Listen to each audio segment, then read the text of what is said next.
या सुपरफास्ट बुलेटिनचे प्रायोजक आहेत मेसर श्रीराम बोरवेल सावंतवाडी, 100% पाण्याची गॅरंटी आणि श्रीराम सोलर सावंतवाडी। वेंगुर्ला तुळस येथील शिवाजी हायस्कूल नजीक रस्त्यावर उभ्या असलेल्या ओमनी आणि रिक्षावर झुंजी दरम्यान गवारेडा दोन्ही गाड्यांना आदळून अपघात झाला। या अपघातात सावंतवाडी सोनोर्ली येथील ओमनी चालक लक्ष्मण जाधव, रामा जाधव तर वेंगुर्ला येथील रिक्षा चालक गोविंद जाधव त्यांची मुलगी धनश्री जाधव हे जखमी झाले। जीडीपी आणि दरडोई उत्पन्नावर आमदार निलेश राणे यांनी विधानसभेत अभ्यासपूर्ण भाषण केलं। इतर राज्यांची आकडेवारी सादर करत सरकारला खडेबोलही सुनावले। सिंधुदुर्ग जिल्ह्यातील आंबा काजू पीक कर्ज घेऊन त्याची नियमित परतफेड करणाऱ्या शेतकऱ्यांना बँकेच्या नफ्यातून कर्जाच्या व्याजदरावर अतिरिक्त 2% व्याज सवलत देण्यात येणार असल्याची माहिती जिल्हा बँकेचे अध्यक्ष मनीष तळवींनी दिली आहे।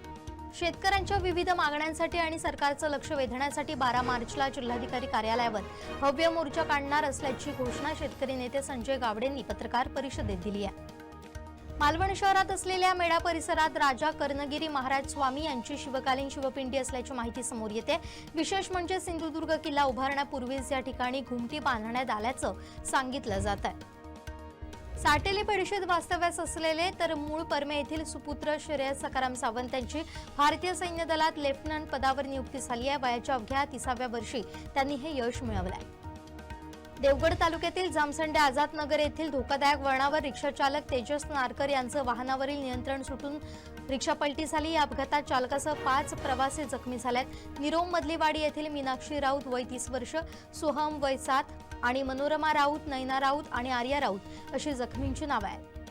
गेल्या 3 दिवसांपासून कमर्शियल गॅस सिलेंडरचं बुकिंग अचानक बंद झाल्यानं कुडामधील हॉटेल व्यावसायिक आणि उद्योजक संतप्त झालेत। या प्रश्नावर व्यावसायिकांनी नायब तहसीलदार अमरसिंह जाधव यांची भेट घेऊन आपली समस्या मांडली।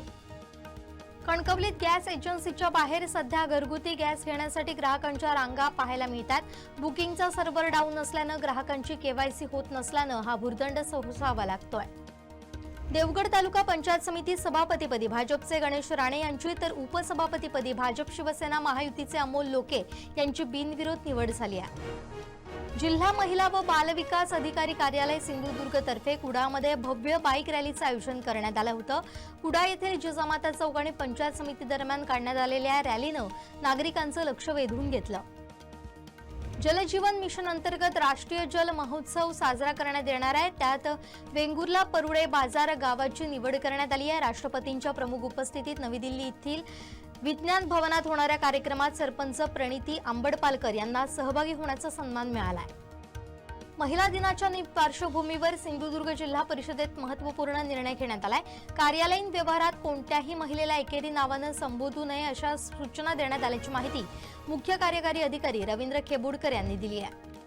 धर्मवीर छत्रपती श्री संभाजी महाराज यांचं बलिदान मासाचं औचित्य साधून मळगावातील शिवशंभू ग्रुपच्या वतीनं केंद्रशाळा मळगाव इथं शिवकालीन दुर्मिळ ऐतिहासिक साधनांचं प्रदर्शन भरवण्यात आलं। सावंतवाडीत महिलांचा दशावतार पार पडला। महिला दिनाचं औचित्य साधून घेबारारीच्या माध्यमातून याचं आयोजन करण्यात आलं होतं। यशवंतराव भोसले इन्स्टिट्यूट ऑफ टेक्नॉलॉजीच्या डिप्लोमा विभागातील मुलींनी छत्रपती संभाजीनगर इथं झालेल्या डिपेक्स 2026 या प्रोजेक्ट कॉम्पिटिशनमध्ये चमकदार कामगिरी करत मानाचा MSBT पुरस्कार आणि रोख 25,000चं पारितोषिक पटकावलं। सावंतवाडी मळगावातील सुवर्णा डोंगरावरील होळीप्रमाणेच इथं शिमगोत्सवात जपली जाणारी कळसवणी ही परंपरा सांस्कृतिक वारशाचं प्रतीक मानली जाते। शिमगोत्सवाच्या 7व्या दिवशी मळगावात कळसवणीचा हा सोहळा मोठ्या उत्साहानं पार पडतो। दोडा मार्गातील सासोली गावचे 9 दिवसांचं रोंबाट होतं। देवाच्या चव्हाटा येथून गारणं घालून 9व्या दिवसाच्या शिमगोत्सवाची संपूर्ण गावात रोंबाट घालून सांगता करण्यात येते। बांद्यात बांदा ग्रामपंचायत आणि भाजपच्या माध्यमातून स्वच्छता मोहीम राबवण्यात आली। याला उत्स्फूर्त प्रतिसाद मिळाला।